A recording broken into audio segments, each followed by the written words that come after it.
오늘은 사순절 마지막 주일이죠. 사순절 마지막 주일로서 오늘 같은 날은 이 고난주일, 때로는 정료주일이라 이렇게 부릅니다. 그래서 정료주일, 고난주일이라고 부르죠. 이 정료주일이라고 할 때는 예수님이 예루살렘 성에 입성하신 이것에 초점을 두는 것이고, 또 고난주일을 이렇게 말하게 되면 예수님의 고난의 그 과정을 초점을 두고 시작되는 말씀입니다.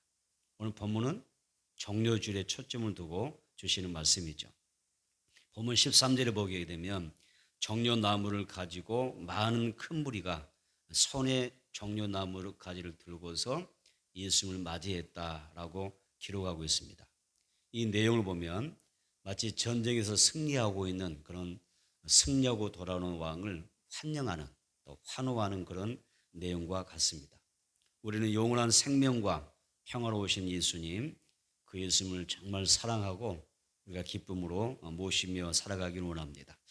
첫 번째는 예수님을 정료나무 가지를 가지고 맞이하는 사람들이 있었다 그랬어요. 요한복음 12장 12절 13절 다시 한번 읽어보겠습니다. 시작. 그 이튿날에는 명절에 온 큰 무리가 예수께서 예루살렘으로 오신다는 것을 듣고 정료나무 가지를 가지고 맞으러 나가 외치되 호산나 찬송하리로다 주의 이름으로 오시는 이 곧 이스라엘의 왕이시여 하더라 그랬습니다. 예수님이 예루살렘 입성하실 때 특이한 점이 하나 있습니다. 그것이 뭐죠? 많은 사람이 한결같이 마치 하나로 뜻을 모은 것처럼 정료나무 가지를 들면서 예수님 오시는 것을 환호하며 찬양하더라는 거예요. 이게 특이한 점이죠. 많은 사람이 예수님의 그 정료나무 가지를 들고서 오시는 그 과정을, 오시는 그 입성을 그들이 환호하고 영접했는데 그 의미가 뭐라고 생각하세요? 신명기 34장 3절을 보게 되면 이런 이야기가 있어요. 네겝과 정료나무의 성읍 여리고 골짜기 평지를 소알까지 보이시고 라는 말씀이 있어요. 여기서 정료나무의 성읍이라는 그런 표현이 나오는데 이 여리고가 정료나무가 많아서 그렇게 표현되는 게 아니에요. 하나님께서 여리고를 친히 무너뜨리셔서 이스라엘에게 이 땅을 유업으로 주셨다고 하는 의미입니다. 결국 이 정료나무의 성읍은 하나님의 승리, 그리고 하나님의 구원, 그래서 하나님의 그 승리와 구원을 의미하는 그 은혜를 이야기하면서 하나님의 영광을 표현하는 것입니다. 또 다른 의미가 있어요. 정료나무의 특징이 하나 있는데 이 정료나무를 다 베고 나면 뿌리만 남잖아요. 뿌리만 남는데, 구루터기만 남는데 여기에 불을 태워도 다시 여기에서 싹이 나요. 다시 싹이 나고 이 나무가 자라나는 거예요. 그래서 이 유대인들은 정료나무 그러면은 이 정료나무는 부활을 상징해요. 부활을 상징하고 또 승리를 상징하는 그런 나무로 여겼기 때문에 굉장히 정료나무를 귀하게 여겼어요. 그래서 예수님 당시에도 이 정료나무는 로마에 대항하는 유대 민족들, 유대의 민족주의를 상징하고 있었습니다. 6월절에 예수님이 예루살렘 성에 입성하셨을 때 정료나무를 가지고 흔든다고 하는 것은 많은 의미가 있는 거예요. 그리고 특별히 이스라엘 민족을 해방하는 메시아가 오셨다, 이런 의미를 담고 있는 그런 정료나무입니다. 오늘 우리의 손에도 뭐가 들려져야 돼요? 정료나무가 들려져야 돼요. 그리고 여러분의 자녀들의 손에도 정료나무 가지가 들려져야 됩니다. 그것은 무슨 의미죠? 부활과 승리를 상징하는 것입니다. 오늘 그래서 우리의 삶에도 부활과 승리라고 하는 이 정료나무, 영적인 그 은혜가 우리에게 있어지기를 바랍니다. 본문에 보면 또 호산나 찬송하리로다 주의 이름으로 오시는 이 곧 이스라엘의 왕이시여 그랬습니다. 호산나는 히브리어로 우리를 구원하소서, 지금 우리 구원해 주세요. 또 우리에게 자비를 베풀어 주세요. 우리가 주님 앞에 기도합니다. 그런 뜻이에요.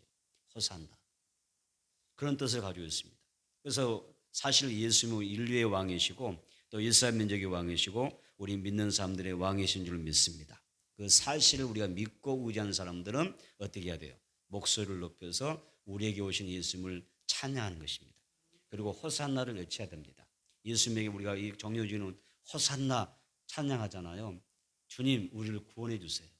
우리에게 자비를 베풀어 주세요. 호산나 우리의 기도를 응답해 주세요. 그런 뜻을 가지고 있는 것입니다.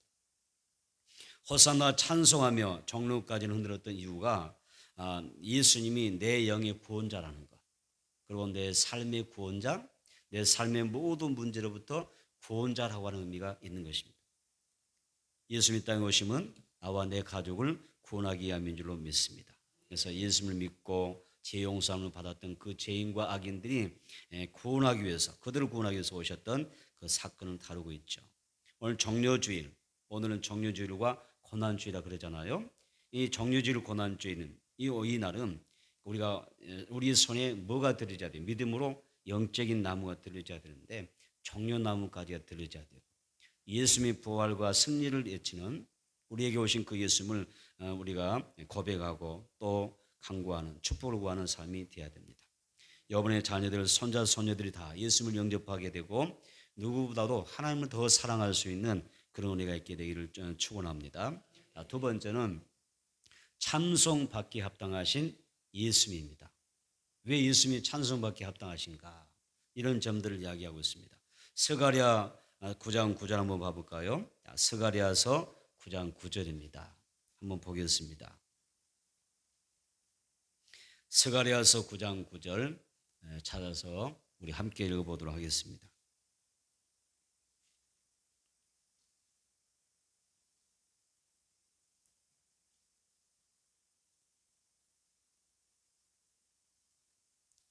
읽겠습니다. 시온에 따라 크게 기뻐할지어다. 예루살렘에 따라 즐거이 부를지어다. 보라, 내 왕이 내게 임하시나니 그는 공의로우시며 구원을 베푸시며 겸손하여서 나귀를 타시나니 나귀의 작은 것 곧 나귀의 새끼니라. 아멘. 이 오늘 본문의 말씀, 본문 12장 14절 15절의 말씀은 이 스가랴 9장 9절을 그대로 인용한 거예요. 그대로 가지고 와서 그대로 이렇게 전하는 거예요. 그래서 14절 예수는 한 어린 나귀를 보고 타시니 뭐라고 하셨어요? 15절 보니까 뭐라고 했어요? 이는 기록된 바. 어디에 기록됐어요? 스가랴 9장 9절에 기록된 바. 시온 따라 들어가지 말라. 보라, 너희 왕이 나귀 새끼를 타고 오신다 함과 같으니라. 이렇게 기록하고 있어요. 그래서 어린 나귀를 타고 예수님께서 이제 예루살렘 성에 입성하셨는데 그 예수님이 우리에게 어떤 분이신가? 우리는 그 예수님은 어떤 분으로 믿고 섬겨야 되는가? 예수님은 자신이 천지와 만물을 다스리는 왕이라고 입증하고 있습니다. 나는 만왕의 왕이다. 이렇게 말씀합니다. 그래서 먼저 우리가 예수님이 천지와 만물을 다스리는 왕으로서 말씀으로 거친 파도를 명령하셔서 다스렸잖아요. 마가복음 4장 39절 예수께서 깨어 바람을 꾸짖으시며 바다들을 이르시되 잠잠하라 고요하라 하시니 바람이 그치고 아주 잔잔하여 지더라. 굴복하다는 거죠. 또 마가복음 4장 41절에 보니까 그들이 심히 두려워하여 서로 말하되 그가 누구이기에 바람과 바다도 순종하는가 하더라 그랬어요. 예수님이 누구시길래, 과연 그분은 누구시길래 바람과 바다가 순종하는가, 그 명령에 복종하는가? 왜? 예수님이 천지와 만물을 다스리는 왕이기 때문에. 그래서 바다도 모든 바람도 그 명령에 굴복하다는 것입니다. 예수님은 천지와 만물을 다스리는 왕이신 줄을 믿습니다. 그래서 예수님은 나의 삶을 다스리는 거예요. 내 건강도 다스려 주시고 가정도 다스려 주시고 삶도 다스려 주신다. 왕이시니까. 우리의 왕이신 예수님은 내 삶의 모든 것을 주관하셔서 여러분 축복해 줄 줄 믿습니다. 그래서 지금보다 우리 인생을 더 잘되게 하시고 더 선하게 하시고 복된 길로 인도해 주실 줄 믿습니다. 예수님은 왕이시기 때문에. 또한 예수님은 생명을 다스리는 왕이라고 그랬어요. 생명을 다스리는 왕이다. 예수님이 사역하신 동안에 3번의 죽은 자를 살린 사건 기억나십니까? 3사람을 살리셨잖아요. 한 사람은 마가복음 5장 41절 42절에서 야이로의 죽은 딸을 살려주셨어요. 또 누가복음 7장 14절 15절에서 나인성 가부의 아들을 살려주셨어요. 요한복음 11장 43절 44절에서는 죽은 지 나흘이나 지나버린 나사로를 무덤에서 살려내셨어요. 이것은 장차 예수 믿는 사람들에게 주어지는 그때 예수님 재림할 때 일어나게 될 부활의 샘플이죠. 예, 보여주는 거예요.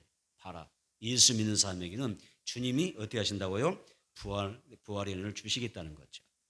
그래서 예수님은 죽은 자를 살리신 분입니다. 죽은 자에게 생명을 주시는 분이시죠. 예수 우리에게 오셔서 우리의 심령을 살려내시고 우리에게 산 믿음을 주실 줄 믿습니다. 그리고 장차 우리가 예수님을 잘 믿다가 살다 보면은 우리가 사망에서 생명으로 옮겨지는 거예요. 무덤에서 부활하여 천국 가게 될 줄 믿습니다. 그래서 믿음의 사람들에게 성경에 나오는 많은 그 축복의 단어들이 있어요. 은혜, 또 뭐가 있어요? 뭐 상급, 축복, 또 뭐가 있습니까? 영생, 천국, 구원, 뭐 말할 수 없는 그 많은 단어가 있는데 우리에게 너무 소중한 축복된 단어죠. 오늘 정묘주일 여러분들에게 하나님의 은혜가 임하기를 원합니다.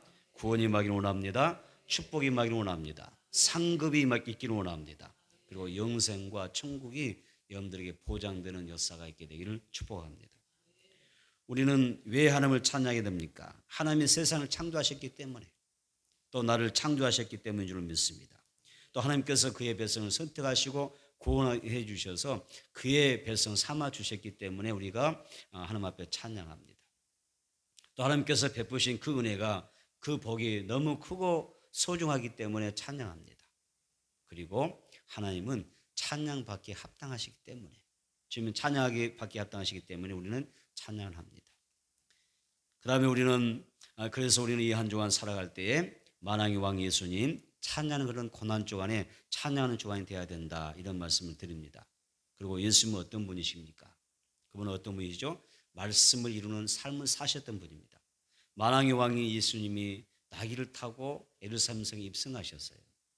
사실 왕이 예루살렘에 입성하는데 여러분, 조그만 나귀의 새끼를 타고 입성한다고 하는 게 쉬운 일이 아니거든요. 영광스러운 왕이 나귀 새끼를 타고 초라하게 예루살렘 성에 입성한단 말이에요. 그래서 우리는 생각하죠. 아니, 예수님이 왕이신데 좀 화려하게, 아니면 좀 존엄하게 어떤 위엄을 갖추고 예루살렘 성에 입성하면 얼마나 좋겠는가. 그런데 예수님은 가장 낮고 낮은 천한 모습으로 이 땅에 오셨고, 또 천한 나귀 새끼를 타고 예루살렘 성에 입성하신 거예요. 왜 그랬을까요? 이유가 있어요. 그것은 하나님은 스가랴 선지자를 통해서 예수님이 예루살렘 성에 입성하신다, 그런 예언을 했잖아요. 아까 우리가 스가랴서 9장 9절 우리가 보면 이런 이야기 있었습니다. 어떤 이야기였습니까? 시온에 따라 크게 기뻐할지어다, 예루살렘에 따라 즐거이 부를지어다. 보라, 내 왕이 내게 임하시나니 그는 공의로우시며 구원을 베푸시며 어떻게, 다시 따라서 합니다. 겸손하여서 나귀를 타시나니, 나귀의 작은 것고 나귀 새끼니라, 이렇게 말씀하시고. 자, 이 말씀에 보면 왕이 장차 오실 것인데 스가랴 선지자가 예언을 했는데, 그 왕이 이 만왕의 왕이 어떻게 오시느냐, 성경에 예언해 놓은 거예요. 뭐라고 예언했어요? 나귀 새끼를 타고 예루살렘에 입성한다는 거예요. 이것이 성경의 예언이었던 것입니다. 다시 말하면 예수님은 이 성경의 말씀을 이루기 위하여 나귀 새끼를 타셨다, 그 말이에요. 다시 말합니다. 예수님은 하나님의 말씀을 이루는 삶을 사신 거예요. 이 세상에 사는 동안에 예수님은 하나님의 말씀을 이루며 사셨습니다. 복음서에 보게 되면 예수님이 하셨던 그 모든 많은 사역들 가운데서 따라오는 그 내용이 있었어요. 이런 선자로 하신 말씀을 이루려 하심이라, 이런 말씀들이 있어요. 그래서 예수님은 하나님의 말씀을 이루며 살아가셨다, 말씀에 순종하며 사셨다, 말씀을 이루는 그런 삶을 살기를 힘쓰셨다고 하는 것을 알 수가 있어요. 오늘 우리도 마찬가지입니다. 예수님의 그 말씀 이루는 삶을 본받아서 우리가 말씀을 이루는 삶을 살았다는 이야기죠. 여러분, 예수님의 기도를 본받고, 또 예수님의 전도를 본받고, 예수님의 사랑과 섬기는 본받고 순종하는 삶을 본받아 살아가는 우리 모두가 되기를 축복합니다. 오늘 나에게, 여러분에게 주신 하나님의 말씀, 내 말은 무엇일까요? 또 나를 향하신 하나님의 뜻, 또 그 말씀을 이루는 삶, 우리가 매우 소중한 것이죠. 요한복음 12장 14절 15절 한번 보겠습니다. 요한복음 12장 14절로 15절 다시 봅니다. 시작. 예수는 한 어린 나귀를 보고 타시니 이런 기록된 바 시온 따라 두려워하지 말라. 보라 너의 왕이 나귀 새끼를 타고 오신다함과 같더라. 자, 제자들은 이 장면에 있어서 이해하지 못했어요. 자기들이 생각할 때 예수님이 왕이신데 적어도 예루살렘 입성하시면 영광스럽게 입성하셔야 될 텐데, 그런데 예수님이 나귀 새끼를 타고 입성하신다는 거예요. 그러니까 제자들 볼 때는 이해할 수가 없는 거예요. 그런데 그 다음 예수님이 그들에게서 영광 받으시고 예수님 부활하시고 승천하신 다음에야 영광 받는 그 장면을 보면서 그 이유를 알았다는 것입니다. 그래서 요한복음 12장 16절 뭐라고 이야기합니까? 제자들이 처음에 이 일을 깨닫지 못하였다가 예수께서 영광을 받으신 후에야 이것이 예수께 대하여 기록된 것임과 사람들이 예수께 이같이 한 것임이 생각났더라, 이렇게 말합니다. 예수님은 하나님의 말씀을 읽으며 살려고 이 땅에 오셨다는 것이죠. 고난 주간을 보내면서 내가 이루어야 될 하나님의 말씀이 무엇인가 우리가 생각하고 살아갔으면 좋겠습니다. 그런 성도는 예수님께서 예수님이 여러분들 통해서 영광을 받으실 것입니다. 또 주님이 주시는 안식과 평안함, 또 즐거움과 기쁨을 우리가 누리며 한 주간 살아갈 수 있는 그런 은혜가 있게 되기를 바랍니다. 자, 세 번째는 변함없는 믿음 생활이 아름답다는 것입니다. 신앙생활은 변하지 않는 게 축복입니다. 따습니다. 신앙생활은 변하지 않는 것이 축복이다. 풍량기가 있잖아요. 이 풍량기가 바람을 따서 막 그 방향을 바꾸면서 있는 것처럼 예수 믿는 사람은 어떻게 살아야 돼요? 어떤 환경을 따라서 어떤 상황에 따라서 문제에 따라서 바뀌어서 안 된다는 것이죠. 사도 바울이 말합니다. 디모데후서 4장 7절 8절에서 내가 선한 싸움을 싸우고 나의 달려갈 길을 마치고 믿음을 지켰으니 이제 후로는 의로우신 재판장이 의의 면류관을 주실 것이라, 이런 고백을 합니다. 또 야곱이 고백합니다. 히브리서 11장 21절에서 믿음으로 야곱은 죽을 때 자기 지팡이 머리에 의지하여 하나님을 경배했다라는 표현이 있어요. 말씀이 있어요. 그러니까 한때 야곱은 많이 부족함을 드러냈던 삶인데, 허물이 있었던 삶인데 야곱은 가는 곳마다 어떻게 했어요? 하나님 앞에 예배를 드려요. 예배를 드릴 뿐만 아니라 마지막 자기가 이제 운명할 순간 임종 직전에도 지팡이를 의지하여 하나님 앞에 예배했다고 하는, 야곱은 신앙에 변함이 없다는 거예요. 여러분, 우리에게도 이런 변함없는 신앙이 있었으면 좋겠어요. 그런 신앙과 삶이 있었으면 좋겠습니다. 그래서 자 보세요. 우리는 믿음으로 이제 시작했잖아요. 끝까지 믿음으로 승리하면 좋겠습니다. 야곱이 죽을 때까지 믿음을 지켰잖아요. 또 예배를 지켰지 않습니까? 변하지 않는 믿음으로 아름다운 신앙의 모습을 우리에게 보이지 않습니까? 우리에게는 이런 그 신앙이 필요한 거예요.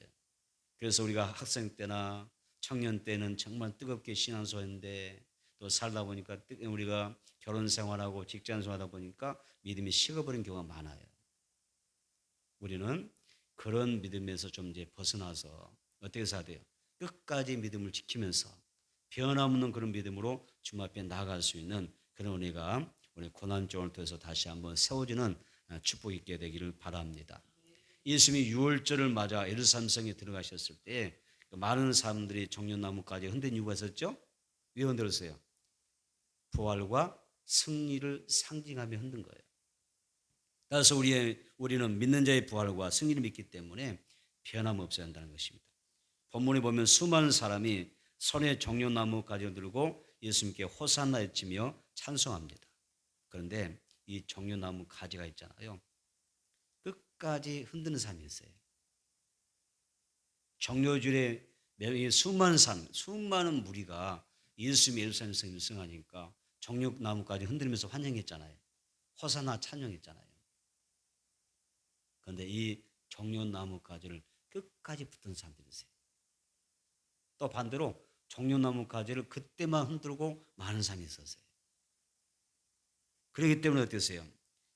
그 사람들, 정료나무가지를 흔들었던 사람들 가운데 누가 나왔어요? 예수님을 못 받는 사람들이 나와요. 또 예수님을 배반하는 사람들이 나오는 거예요.